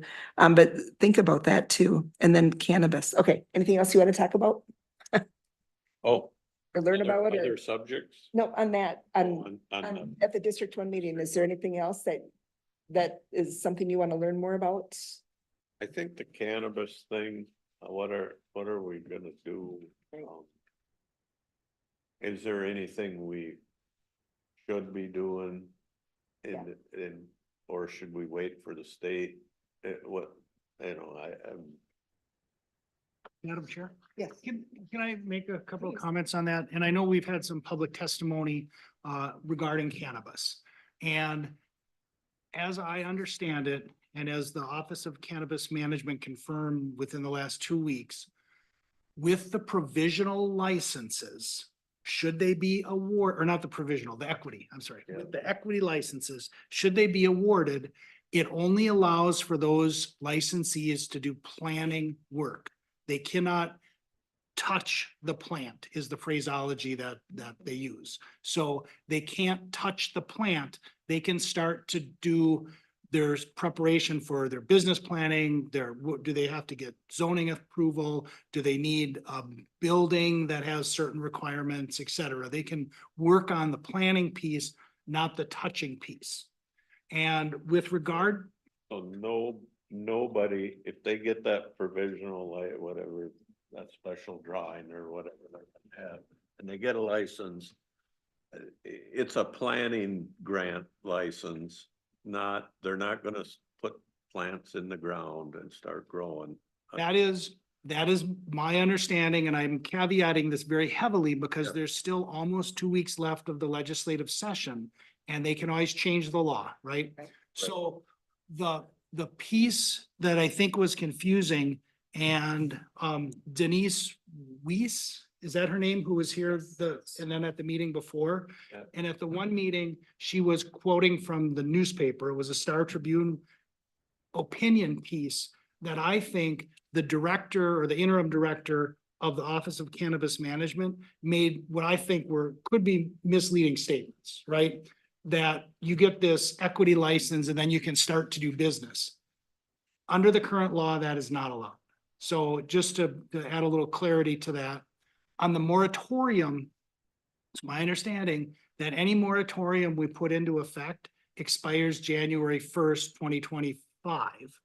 And nobody can do actual work with the product, cultivating or selling, et cetera, until January 1st, 2025. So the utility of a moratorium just doesn't, it doesn't seem to make sense. And again, I might learn differently, and then, you know, whether we want to do a moratorium or not can certainly be on the table. Zoning regulation is allowed, but if, from our perspective of a county, we don't have countywide zoning, right? So we're not going to amend our zoning ordinance in a way that has much of an impact. It's really going to rely on the cities and the townships that have zoning. I think it is possible for the county to consider an ordinance that would regulate the few things that can be regulated. So if you wanted to limit the number of retail outlets to 1 per 12,500 people, you could do that in a countywide ordinance. A city would have the authority to issue additional licenses if they wanted, irregardless of the total number. You can use zoning authority, but that doesn't work for us. I think we could do an ordinance that would still impose the minimum requirements of state law that are an option for distance from daycare, distance from school, and distance from playground. And so we could potentially do an ordinance countywide that would limit the total number of retail licenses and would require those minimum setbacks or distances from those activities. But go ahead, man. So do we have to allow a minimum, right? Yes, you cannot, so in zoning, it's a lot like an adult use, right? Where you cannot absolutely zone it out of existence. It will not occur in our jurisdiction, but you can regulate where it goes. And so we're just hamstrung because we don't do zoning. So we, you know, to say that a grow facility is an industrial use and can only be in an industrial zone, well, that doesn't work for us. So we have a lot to learn. The other problem that comes out of this is the rules, right? The administrative rules are not written. The Office of Cannabis Management has said that nobody can do anything until the rules are written and approved through that rulemaking process. That probably doesn't happen until first quarter 2024. Well, until the rules are written, we don't know what the rules are, so it's hard to react. You mean 2025? 2025, Okay, yep. okay. First quarter 2025. So to sum up, I'm sorry, it's gone on way longer than it should have. We owe, I think, staff some feedback to you and then a topic on an upcoming agenda to outline a little more formally what the options are, what the law is as we understand it, what the rules likely are going to include, and then give you a chance to make some decisions and direction before January 1st, 2025.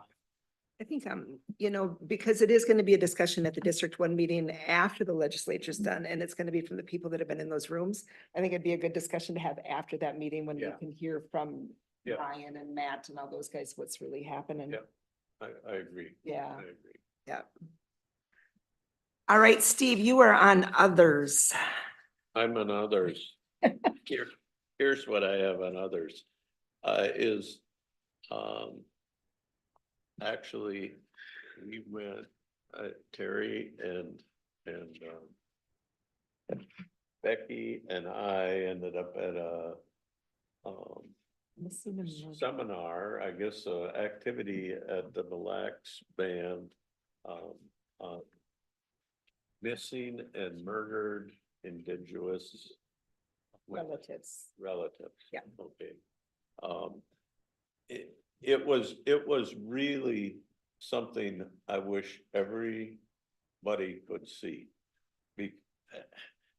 The topic set aside was, I was so impressed with the enthusiasm in the room and the willingness of all the natives to come, mostly natives. There were non-natives there also, but to come and express their opinions about the people that have been forgotten. It reminded me of the missing in action movement that we had during the Vietnam War, where we had these missing people and they weren't declared dead and they were just missing at that point.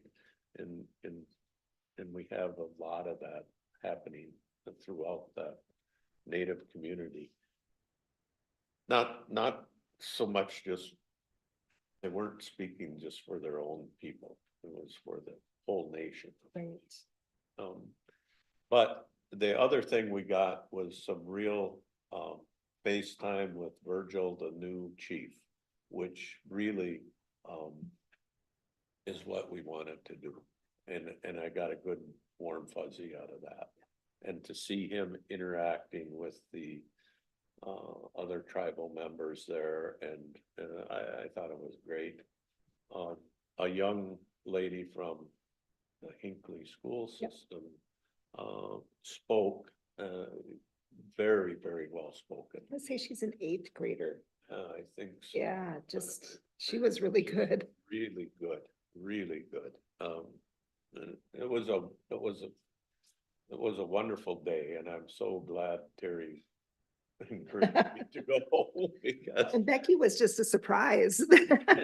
I looked at it, it's like, oh, we could have all ridden together. Yeah. But that was a great surprise to see you there. and thank you, because I think, and thanks for coming, Becky, because I think it's so important that we show up to those kinds of events to show that we really are interested in what their issues are. And it's an issue for them, and we can help. You know, one of the things that I had read a long time ago is that you can kidnap a Native woman or child, and you can turn them into so many different nationalities because of their skin tone and their black hair. And you can make them into a lot of different, you know, so for sex trafficking and that type of stuff, they are one of the hot commodities for people to kidnap, which just makes you sick. They did say that in our area, Mille Lacs Band, there is not a lot of missing. There's a couple, but not like in the metro area or North Dakota, I think. They deal with quite a few over there. But it was, and then the lady that works for the MMIR, where was she? Was she out of, Southwest Minnesota. was she from down there? But she's like, I didn't realize that there's a whole organization that is Yeah. just MMIR. And then she came and she talked to, there was a rapper. He didn't call himself a rapper. He called himself what was he? I can't remember. To me, he's a rapper. Yeah. But But he he did- was a young guy who grew up in Isle, went to high Mhm. school in Isle. Very well spoken. Yep. Um, His dad died yeah. of I want to say an overdose when he was 15 years old. So he talked about the anger that went with that. You know, and that's when they talk about murdered. They also talked about the drug addiction and the murders from the drugs. So they brought that up and talked about that too. But he did a couple of his own songs that he had written. There was a dance. We all danced. She laughs. Yes, we found out Steve and Commissioners Holland and Lovegren have more rhythm than your HHS director, so good job. And just a shout out to the commissioners who were there too. I know that our board does a really good job of thanking staff, but I think we can turn that around and thank our board members who were there, because I don't know that happens every day in their community, and that meant a lot to the Mille Lacs Band. The rapper's name is Eldation Big Bear. Looked him up. And some of his videos, it actually shows the Mille Lacs Band of Ojibwe Ublum and some of the kids that seem to be local kids, the Isle High School. So that was really, really neat. And one of the speakers, Commissioner Lovegren, you mentioned the state actually has an office dedicated to this issue. I don't remember her name, but she was from not from DHS, but a state office solely delegated to MMIR, and is a member of the Lower Sioux Indian community. So it was really great to hear her there and speak too. We're gonna start seeing Mille Lacs Band's license plates having MMIR signage. It's not signage, but just to remember the missing and murdered. So they're doing a lot of cool things there. It was a fun day. It was good. Any others? I got one other. We get to do a lot of neat things. I had Debbie County put all my others Commissioner. on this time, though. But I got a call from Dylan Carlson from Carlson Timber. And so I met with his dad, Dave, and Dylan, and Mike Gaynor, and John Kalish from the landfill. And they have started branching off of from the timber industry into kind of waste management things, and they're not a waste management, but they do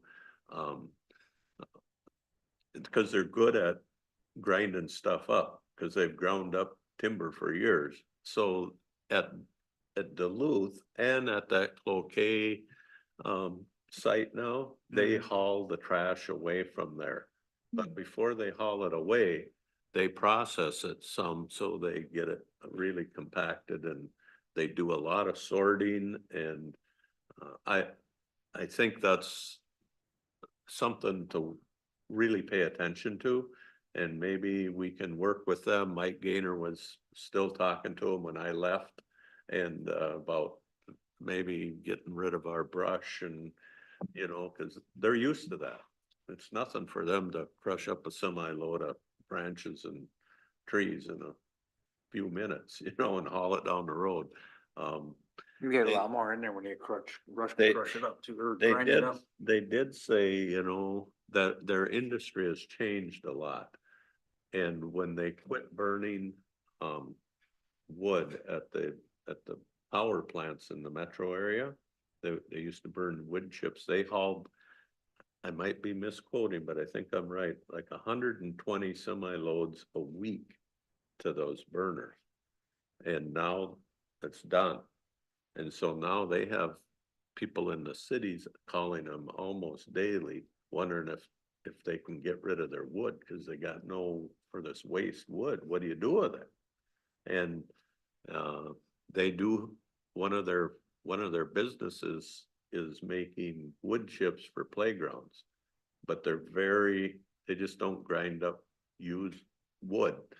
It's very specific. They got to peel pine, and then they chip it, and they treat it, and they color it. And so, it's not something they're gonna get, I don't know what we're gonna do with all this waste wood. But if we can keep it out of the landfill, we're better off. And so that's what, some of these things take a long time, but you gotta plant the seed, and you gotta get the ideas flowing, you gotta get the right people to think about it. And hats off to Carlson Timber for bringing it to our attention, and maybe there's a partnership there we can make good down the road. It was fun. It was fun meeting with them. Sounds like it'll be something we can work into. All right. Anybody else have anything else they'd like to add for today? Well, we will adjourn. Thank you for